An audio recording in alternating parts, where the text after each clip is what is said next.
Setelah sekian lama bungkam, Felicia Tisu akhirnya angkat bicara terkait dengan hubungannya dengan putra bungsu Presiden Joko Widodo, Kaisang Pangarep. Dalam pernyataannya, Felicia mengungkapkan bahwa dirinya hilang kontak dengan Kaisang 2 minggu pasca membicarakan soal pernikahan. Felicia juga mengatakan sudah mengirimkan surat pada Presiden Jokowi selaku ayah Kaisang, namun tidak direspon.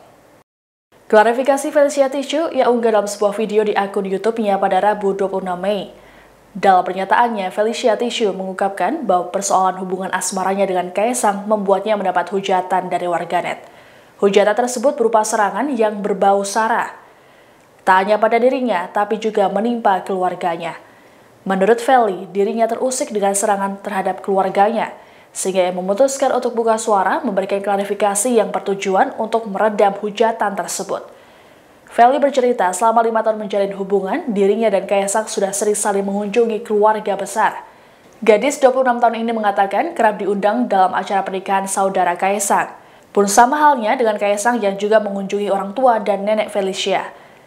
Menurutnya, hubungan asmara yang dijalin cukup lama dan kandas begitu saja bukanlah hal yang sepele. Feli menegaskan bahwa permasalahannya harus diselesaikan dengan kekeluargaan. Ia lantas mengungkapkan Kaisang sempat menyatakan keinginannya untuk menikah dengan Feli pada akhir bulan Desember 2020. Kaisang juga sudah berkunjung ke orang tua dan nenek Feli untuk meminta izin. Namun 2 minggu berselang, Feli mengaku Kaisang telah memblokir seluruh kontaknya. Sejumlah cara dilakukan Feli untuk mencari tahu alasan Kaisang terkait tindakannya tersebut. Tak hanya Kaisang, Feli juga kesulitan untuk menghubungi keluarganya. Satu-satunya yang bisa dihubungi hanyalah tante dari Kaisang. Akan tetapi 2 hari berselang, tante Kaisang juga tak memberikan respon. Feli juga berupaya mengirimkan surat yang ditulis langsung olehnya kepada Presiden Jokowi. Hal ini dilakukan guna menyelesaikan persoalan secara kekeluargaan. Feli menyebut surat tersebut tidak direspon hingga kini. Lama tak mendapat kabar, gadis yang menempuh pendidikan di Singapura ini malah memperoleh foto mesra Kaisang dengan Nadia Arifta yang selama ini dikenal sebagai karyawannya melalui media sosial.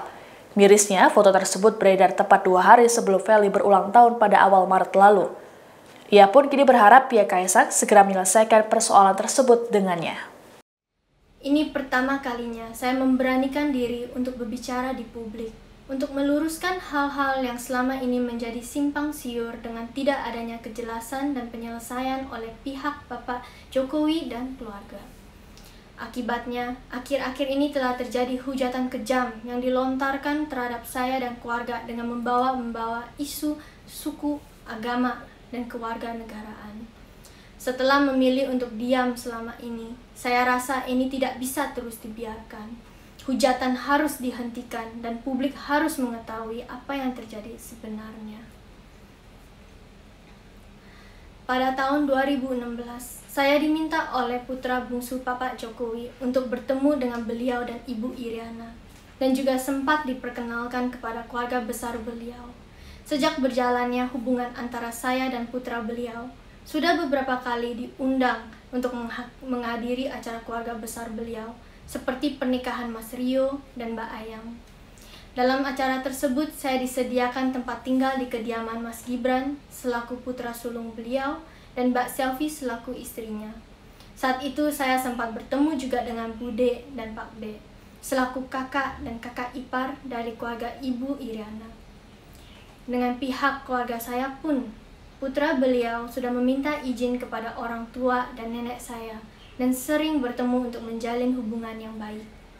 Dengan keakraban tersebut yang dijalin sedemikian waktu, tentunya kehilangan mendadak putra beliau dari kehidupan saya bukanlah hal sepele yang bisa dipertimbangkan dan diperlakukan seperti beberapa hal politik yang sering waktu diabaikan dengan cara mendiam.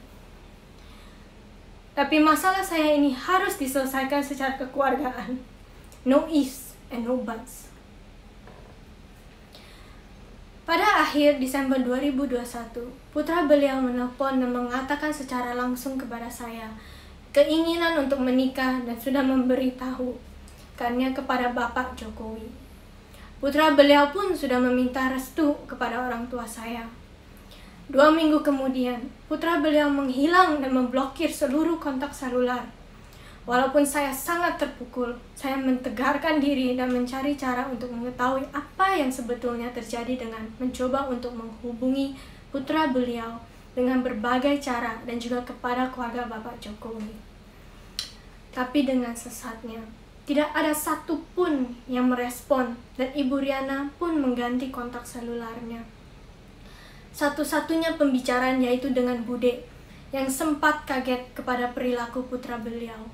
Pada waktu itu, saya dianjurkan untuk tidak mengosongkan pikiran dan disampaikan bahwa Bude yang akan coba cari tahu dari keluarga beliau.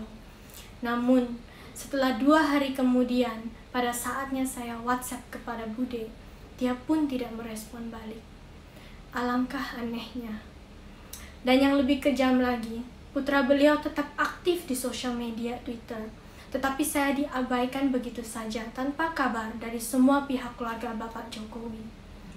Namun dengan demikian saya pun tetap berusaha untuk menulis surat tangan yang dikirim langsung dari Singapura ke Indonesia dengan tujuan kepada Bapak Joko Widodo.